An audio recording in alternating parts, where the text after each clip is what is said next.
Hi, my name is Lexie Miller, and I will be doing two monologues, one from Dentity Crisis and the other from the Woolgatherer. When I was 8 years old, someone brought me to a theater with lots of other children. We had come to see a production of Peter Pan. There seemed to be an unlimited supply of understudies to take the children's places, and then they'd fall to the ground. And the crocodile that chases Captain Hook seemed to be a real crocodile.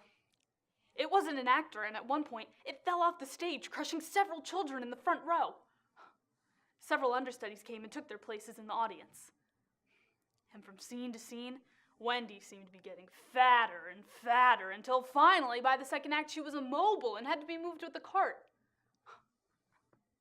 You remember how in the second act, Tinkerbell drinks the poison that Peter's about to drink in order to save him? And then Peter turns to the audience and says that Tinkerbell's going to die because not enough people believe in fairies. That if the audience claps real hard to show that they do believe in fairies, then maybe Tinkerbell won't die. And so all the children started to clap. Clapped very hard and very long. My palms hurt and even started to bleed. I clapped so hard. Then suddenly, the actress playing Peter Pan turned to the audience and she said, "That wasn't enough. You didn't clap hard enough. Tinkerbell's dead."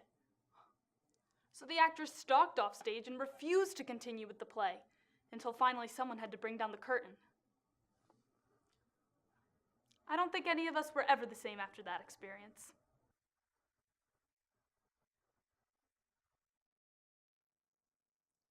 You may think it's funny, but I was the last one to see them alive last summer. There was only 7 of them in the world, and the zoo had 4 of them. I used to walk there every night just to watch them stand so still in the water. They walked so graceful in slow motion. They have legs as skinny as my little finger, long legs. And there was only 7 of them in the world because they used to kill them off for feathers for ladies' hats or something.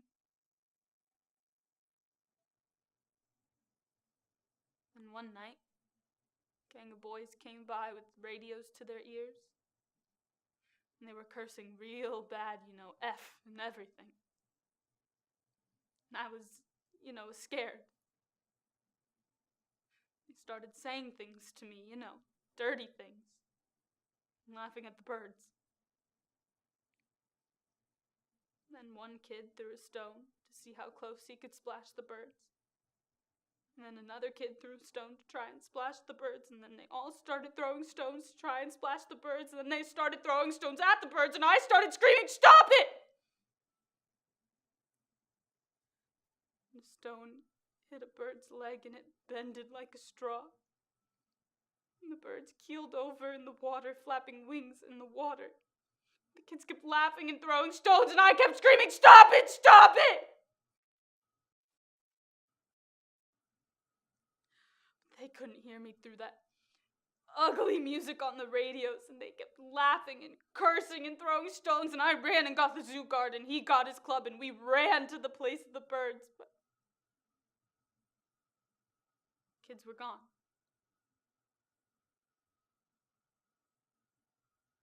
And there was white feathers in the water. The water was real still. There was big swirls of blood. And the birds were real still.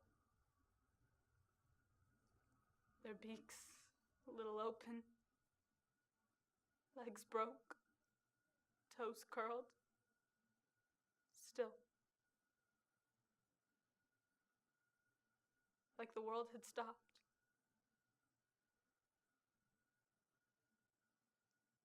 The guard said something to me, but I couldn't hear him. I just saw his mouth moving. And I started screaming, and cops came, and they took me to the hospital, and they gave me a needle to make me stop screaming. They never caught the gang. But even if they did, what good's that? They can't make the birds come alive again.